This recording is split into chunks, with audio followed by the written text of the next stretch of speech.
మాట్లాడే కష్టాలు ఎవరు రాకూడదండి నిజంగా.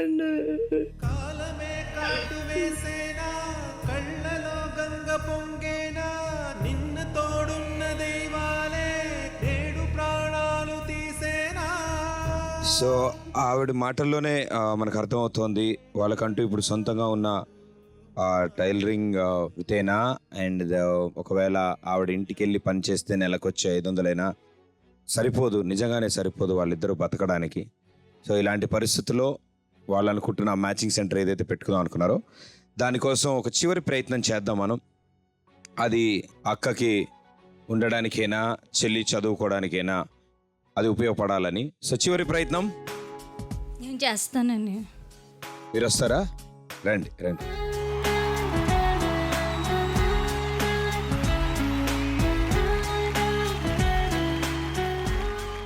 సో తన కోసం తన అక్క కోసం ఆ చివరి ప్రయత్నం చేయడానికి చెల్లి ముందుకు వచ్చారు.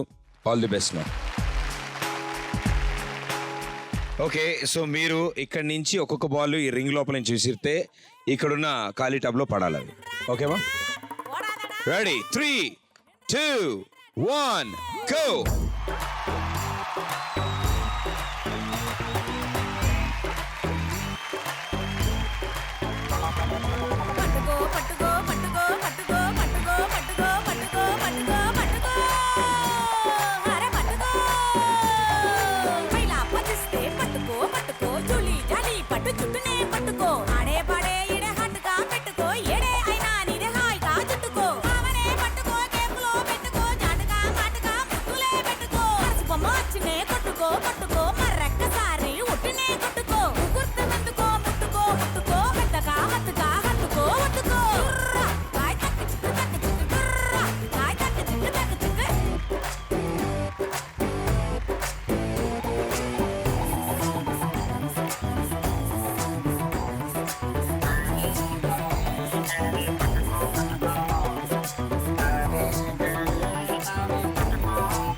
చివరి టాస్క్ సక్సెస్ఫుల్గా మీరు ఫినిష్ చేశారు కాబట్టి మీ చేతుల మీదుగానే మీ అక్కగారికి ఇప్పుడు 30,000 రూపాయలు అందబోతున్నాయి. Well done. లక్ష్మీదేవి తలుపు తట్టింది,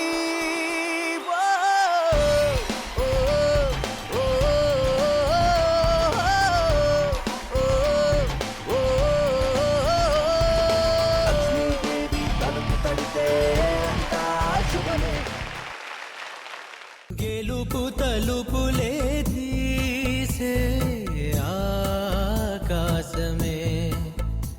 వయసు మీద పడిన ఆ తల్లిదండ్రుల్ని వాళ్ళ మీద ఆధారపడుతూ ఇంకా బ్రతకడం కాకుండా తన వంతు తను కూడా ఏదైనా ఒక చిన్న పని చేసుకోవాలి, వాళ్ళనంటూ చక్కగా చూసుకోవాలని కోరుకుంటున్నామా తన తల్లిదండ్రులతో సహా ఈరోజు లక్ష్మీదేవి తలుపు తట్టింది కార్యక్రమానికి వచ్చారు. వారిని వేదిక మీదకి ఆహ్వానిద్దాం.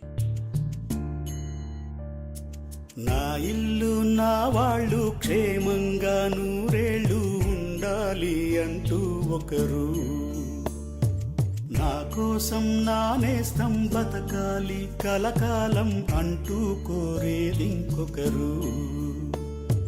తప్పు ఒప్పు అన్నీ తెలిసి బదులివ్వడే ఆ పైవాడు, మనసే నలిగి మనిషే పాపం విధి చేతిలో వాడే బొమ్మవుతాడు. ఎవరిదో న్యాయం తెలియని సందేహం. నాకు 3 బిడ్డలు ఇచ్చాడమ్మా దేవుడు. మగ బిడ్డ ముందు 2 ఆడబిడ్డలు. పెద్ద బిడ్డకి పెళ్లి చేసిన తర్వాత బాబుకి చేశాను, బాబుకి చేశాక పాపకు పెళ్లి చేశాను. పెళ్లికి చేసి అత్తారింటికి పంపించిన తర్వాత 2 సార్లు వచ్చిందమ్మా, 3వ సారి ఇలా వచ్చిందమ్మా. దయలేని దైవమా ఇది నీకు న్యాయమా, కాటేసి కాలమా మరిచావు. ఇప్పుడు ఎక్కడ ఉంటున్నారండి మీరు ప్రస్తుతం? మీ ముగ్గురు ఎక్కడ ఉంటున్నారు? శాస్త్రంలోనే ఉన్నాను సార్. నేను అమ్మకి మూడో పెట్టిన సార్. ముందుగా అక్కకి పెళ్ళయింది, అప్పుడు వెళ్ళిపోయారు. తర్వాత అన్నయ్య నాకు పెళ్ళయింది. పెళ్ళైన 2 నెలలకి యాక్సిడెంట్ అయింది సార్. గతమా గతమా వదిలేదలా నిన్ను. 2 నెలలు అయిన తర్వాత నా భర్త వదిలేశాడు సార్. నా భర్త, నువ్వు నాకు పని చేస్తేనే మనకు గడుస్తుంది, నువ్వు నాకు వద్దు, మన సంసారం సాగదు, నువ్వంటే నాకు భయం వేస్తుంది, నేను పెద్దలే చెప్పి డైవర్స్ ఇచ్చేదానని డైవర్స్ ఇచ్చేసి వెళ్ళిపోయారు సార్. నాకింక లోకంలో ఏముందని, ప్రాణం ఇంకా ఉన్న బ్రతుకేది. డైవర్స్ ఇచ్చిన తర్వాత నా తల్లిదండ్రుల దగ్గరికి నేను చేరాను సార్. అయితే భర్త దూరం అయిపోయాడు, ఇటు చేతులు కోల్పోయాను, తల్లిదండ్రులకి వయసు అయిపోయింది, నేను బతికాను, నా జీవితం ఒక శుభరంగం అయిపోయింది. ఈ జీవితం కడదాకా మారనా నా ఆశలే. ఇప్పుడు అమ్మా నాన్న పని చేయడంలో ఆశ్రమం నుంచి ఎంతవరకు డబ్బులు ఇస్తారమ్మా? రోజుకి అమ్మకి తుడుచుకున్నందుకు 100 రూపాయలు ఇస్తారు సార్. ఆ 100 రూపాయలతోటి గడుస్తుంది సార్.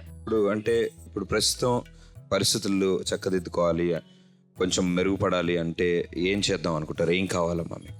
షాప్ పోతే ఫ్యాన్సీ షాప్ పెట్టుకుంటే తల్లి నాతో ఉంటే నాన్నగారు ఏలూరు వెళ్ళి తీసుకొస్తారు సార్. లేదు నాన్నగారు నా దగ్గర ఉంటే అమ్మగారు ఏలూరు వెళ్ళి తీసుకొస్తారు సార్. అలా కూర్చుని ఫ్యాన్సీ షాప్ పెట్టుకుంటే నా తల్లిదండ్రులు కూడా కష్టపడలేకపోతున్నారు సార్. అవునమ్మా. దాని గురించి కూర్చుని ఏదో 4 రూపాయలు వస్తే వాటితో బతకొచ్చు అని. తప్పకుండా అమ్మా. ఈరోజు ఒక ఫ్యాన్సీ స్టోర్ మీరు పెట్టుకునేలాగా మేమంతా కలిసి ప్రయత్నం చేస్తాం. థ్యాంక్ యూ సార్, మీ దయ నా పేవతి సార్. మీరు నాకు లక్ష్మీదేవి తలపై తట్టిందన్న ప్రోగ్రాంకి అసలు ఇక్కడికి వస్తానని నేను కళ్ళ కూడా అనుకోలేదు సార్. అలాంటిది మా ఊర్లో ఉండే ఆవిడ ఏలూరులో ఉన్నది సార్. అలాంటిది మన ఊరు బిడ్డకి సహాయం చేయాలి ఏమైనా సరే అని వనిత గారు మాకు ఇక్కడి వరకు తీసుకొచ్చారు సార్.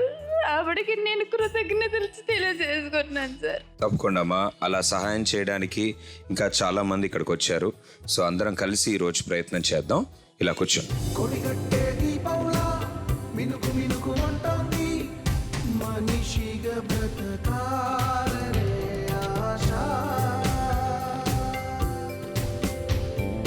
గుండెల్లో ఊపిరై కళ్ళల్లో జీవమై ప్రాణంలో.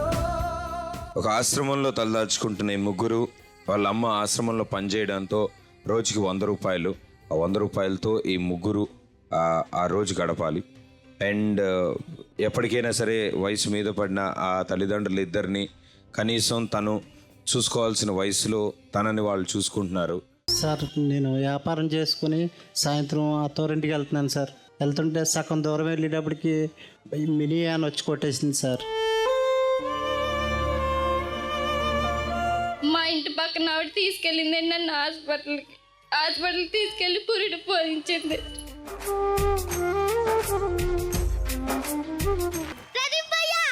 నువ్వు పెళ్లి చేసుకున్నావా? లేదు భయ్యా. నువ్వు పెళ్లి చేసుకుని నాలాగా మాత్రం అవ్వకు భయ్యా. 2 ఇళ్ళ పన్నైనా చేసి మిమ్మల్ని పెంచుతాను, కానీ మీరు చచ్చిపోవాల్సిన పని మీకు లేదు. నిజంగా మీ అదృష్టం ఇలాంటి ఒక అత్తమామ మీకు దొరకడం.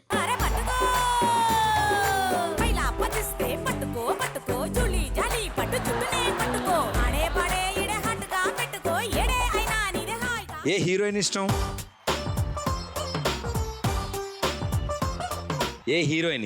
సన్న జాజిలా పుట్టే సిందిరం మల్లె తీగల చుట్టే సిందిరం